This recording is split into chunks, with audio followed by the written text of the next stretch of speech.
umat beragama, marilah kita memuji Tuhan dan sambil berdoa.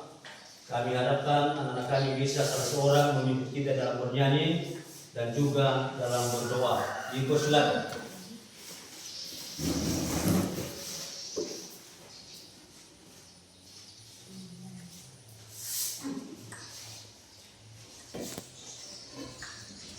Sebelum kita berdoa, mari kita bernyanyi dengan Kidung Jemaat nomor 26. Dengarlah doaku. Mampirlah dengan doaku, Yesus Penebus. Mampirlah dengan doaku, Yesus Penebus. Orang lain kau ampiri, jangan jalan terus. Yesus Tuhan, dengar doaku.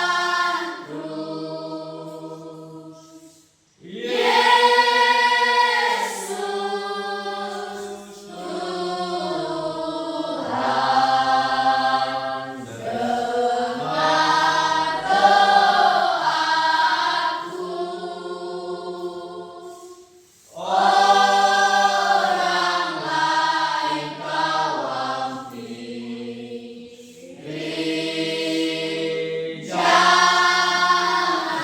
jalan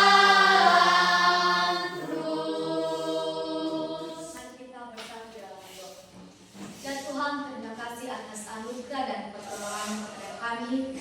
Tuhan, bila kami pada hari ini memulai kegiatan aktivitas belajar mengajar kami, kiranya Tuhan yang memberkati kami, memberikan kesehatan, kekuatan, kefokusan, terlebih-lebih kecintaan, agar kami bisa belajar dengan baik. Dalam nama Yesus saya berdoa dan mengucap syukur. Amin. Amin. Baik, terima kasih. Dipersilakan kembali ke tempat. Sebelum kita memulai, kita cek dulu kehadiran anak kami. Apakah memang kita hadir semua pada hari ini? Hadir. Baik, terima kasih. Materi kita pada hari ini adalah dengan topik Allah memperbaharui hidup manusia. Kisah Para Rasul pasal 9 ayat 31 dan Yeremia pasal 29 ayat 11. Kita baca Kisah Para Rasul pasal 9 ayat 31. Mari kita buka kitab kita. Siapa yang sudah? Silakan. Kisah Para Rasul pasal 9 ayat 21. Beginilah firman Tuhan. Selama beberapa waktu, jemaat di seluruh Yudea, Galilea, dan Samaria berada dalam keadaan damai. Jemaat itu dibangun dan hidup dalam takut akan Tuhan. Jumlahnya semakin bertambah besar oleh pertolongan dan penghiburan Roh Kudus. Baik, terima kasih. Ada beberapa pertanyaan sebagai pemantik kepada kita pada hari ini, dan kami harapkan nanti anak-anak kami bisa memberikan tanggapan tentang pertanyaan ini. Yang pertama, apa yang dimaksud dengan pembaharuan yang Allah lakukan dalam kehidupan manusia? Minta anak kami salah seorang bisa memberikan tanggapan. Siapa? Saya. Nah, si ini dulu, silakan.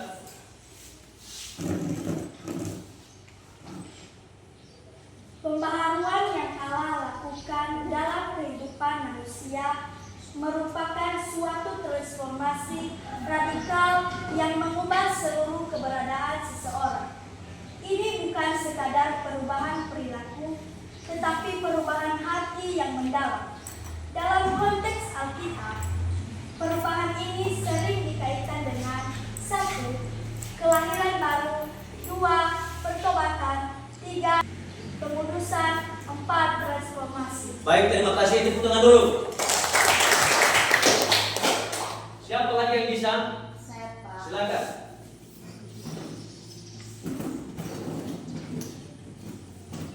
Pembaharuan yang Allah lakukan dalam kehidupan manusia merupakan suatu transformasi radikal yang mengubah seluruh keberadaan seseorang. Baik, terima kasih, tepuk tangan.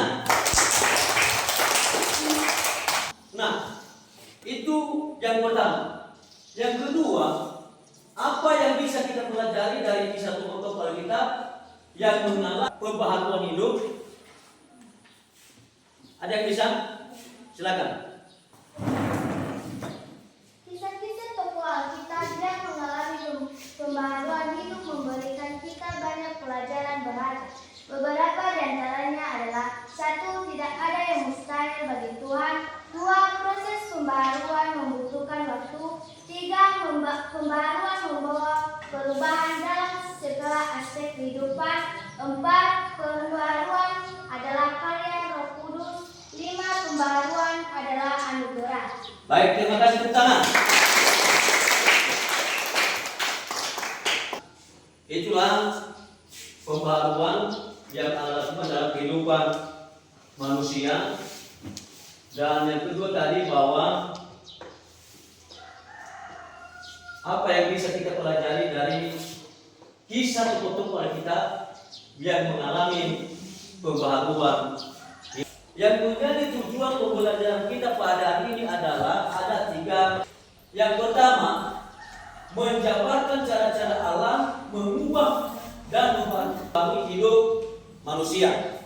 Kedua, menulis refleksi tentang Allah mengubah hidup manusia. Dan ketiga, membuat rencana hidup masa depan dalam rangka perubahan. Nah, sekarang kami minta anak kami untuk membuka Alkitab, ya, Kisah Para Rasul pasal 8 ayat 1b sampai 3. Kita buka Kisah Para Rasul pasal 8 ayat 1b sampai 3. Siapa yang sudah dapat? Oke, silakan. Kisah Para Rasul pasal 8 ayat 1b sampai 3. Beginilah firman Tuhan. Pada waktu itu mulailah penganiayaan yang hebat terhadap jemaat di Yerusalem. Mereka semua, kecuali rasul-rasul, terbesar di seluruh daerah Yudea dan Samaria. Orang-orang saleh mengubarkan mayat Stefanus serta apinya dengan sama. Baik, sekarang kita bentuk kelompok, ya, menjadi 4 kelompok, di mana setiap kelompok nantinya terdiri dari 4 orang. Silakan.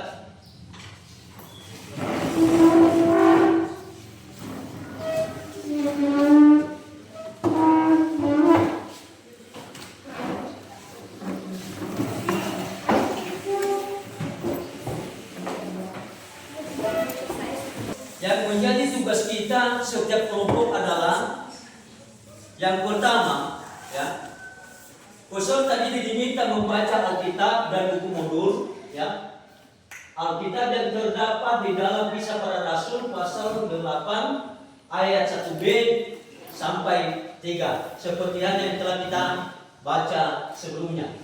Kedua, peserta didik menjawab pertanyaan diskusi, dan kemudian setiap kelompok akan mempresentasikan hasil diskusi di depan kelas. Nah, kelompok yang lain memberikan tanggapan kepada kelompok yang akan menyampaikan hasil diskusi. Yang menjadi diskusi kita adalah yang pertama, menceritakan sikap Saulus terhadap orang Kristen di Yerusalem berdasarkan nas tersebut di atas dan juga modul yang telah kita pelajari. Kedua, menuliskan cara Allah mengubah hidupnya. Nah, itu yang perlu kita diskusikan dalam kegiatan kelompok. Apakah memang ada yang perlu dipertanyakan? Nah, itu artinya bahwa kita telah memahami. Maka untuk itu kami persilakan kepada anak kami untuk berdiskusi dalam kelompok. Dipersilakan.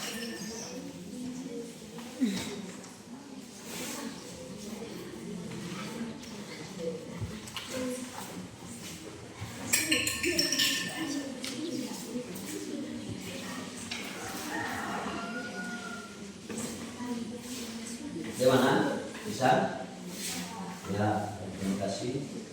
Jadi nanti kalau memang ada yang menjadi hasil disampaikan kepada ketua kelompok untuk bisa ditampung menjadi hasil dari kelompok dan bisa nanti disampaikan di depan kelas.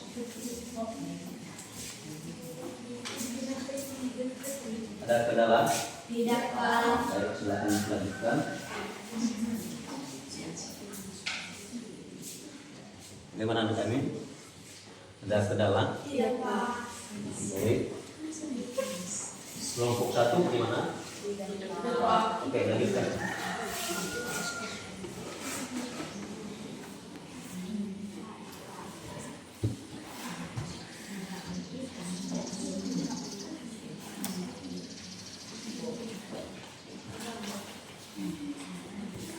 Baik, sekarang kita saksikan presentasi setiap kelompok. Yang pertama, kami persilakan kelompok 1 untuk menyampaikan hasil diskusinya di depan kelas. Dipersilakan.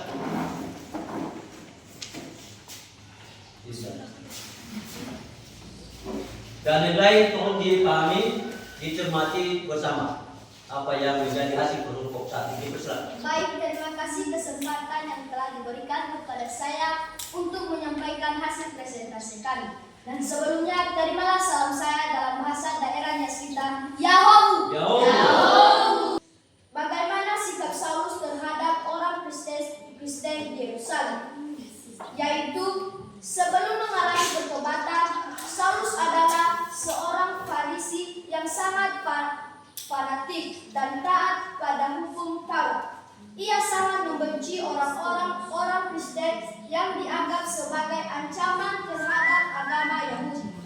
Sikap Saulus terhadap orang Kristen di Yerusalem dapat digambarkan sebagai berikut, yaitu penganiaya, musuh, dan fanatik. Baik, demikian saja hasil presentasi kami. Jika ada kesalahan dalam penyampaian, mohon dimaafkan. Akhir kata saya ucapkan terima kasih.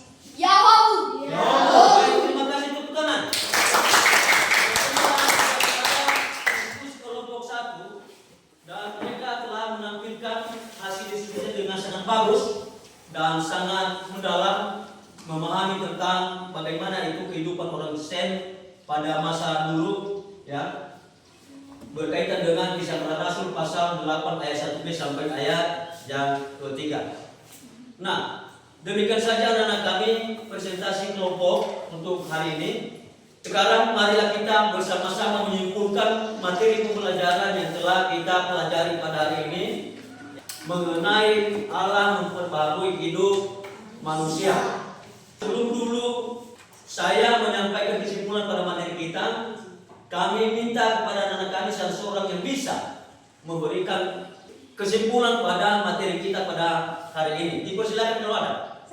Baik, terima kasih, silakan. Pembaharuan yang Allah lakukan dalam kehidupan manusia adalah sebuah keajaiban yang mengubah hidup seseorang secara menyeluruh.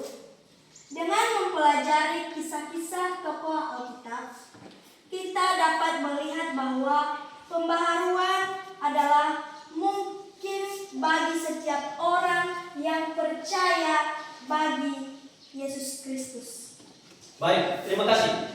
Tepuk tangan dulu. Terima kasih. Jadi yang menjadi kesimpulan kita adalah ya, bagaimana seorang manusia yang telah diubah hidup di hadapan Allah. Manusia membutuhkan pembaruan hidup supaya dapat menikmati persekutuan yang benar dengan Allah dan sesama. Untuk itu, orang beriman harus tetap memiliki pengharapan dalam hidup bahwa kasih Allah bagi manusia tak terbatas. Menjadi manusia memiliki pengharapan untuk hidup baru dalam harmoni dengan Tuhan, sesama, dan alam ciptaan Tuhan. Nah, bagaimana seorang manusia yang telah diubah hidup di hadapan Allah? Antara lain mengubah cara berpikir negatif menjadi berpikir positif. Mengubah semua sikap yang buruk yang ada dalam diri kita menjadi sifat baik dan bertanggung jawab. Mengubah orang yang tidak percaya menjadi percaya kepada kasih dan kekuasaan Allah. Nah, Ya. Ia mengambil inisiatif untuk mendatangi manusia dan memperbaharuinya. Oleh karena itu, orang beriman hendaknya memiliki keyakinan bahwa selalu ada kesempatan untuk berubah dan menjadi baik. Jadi itulah yang menjadi kesimpulan kita pada hari ini. Sebelum kita mengakhiri pembelajaran kita pada hari ini, ya, yang menjadi tugas siswa kami adalah menulis refleksi singkat mengenai bagaimana Allah mengubah hidup kalian, dan kemudian dikumpulkan pada minggu depan, ya, untuk dinilai oleh guru, dan guru akan memilih beberapa tulisan untuk dibacakan di depan kelas. Nah, isilah penilaian diri ini dengan sejujur-jujurnya, ya, dan sebenar-benarnya sesuai dengan perasaan kalian ketika mengerjakan suplemen bahan materi ini. Yang pertama, ya, bubuhkanlah tanda centang pada salah satu gambar yang dapat mewakili perasaan kalian setelah mempelajari materi ini. Ya, artinya bahwa sangat memuaskan, itu yang pertama.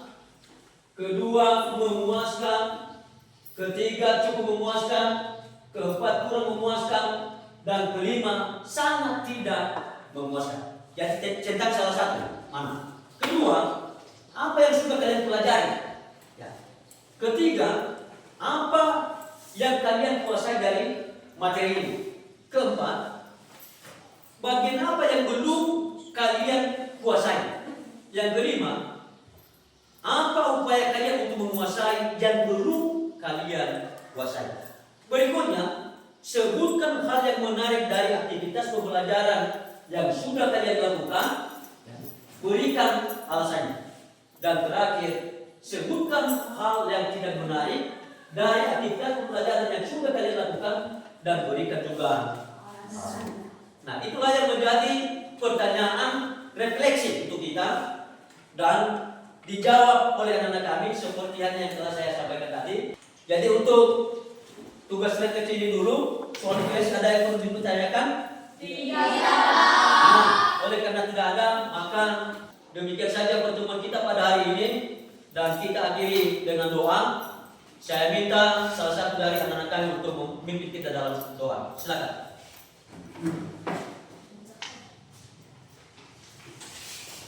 Mari kita bersatu di dalam doa. Ya Tuhan, Allah Bapa kami yang bertata di dalam kerajaan surga. Ya Tuhan, sebentar lagi kami akan mengakhiri pembelajaran kami. Ya Tuhan, hanya ini doa dan sesingkat ini kami serahkan di tangan-Mu. Amin. Amin. Baik, terima kasih. Demikian saja pembelajaran kita pada hari ini, dan kami ucapkan terima kasih.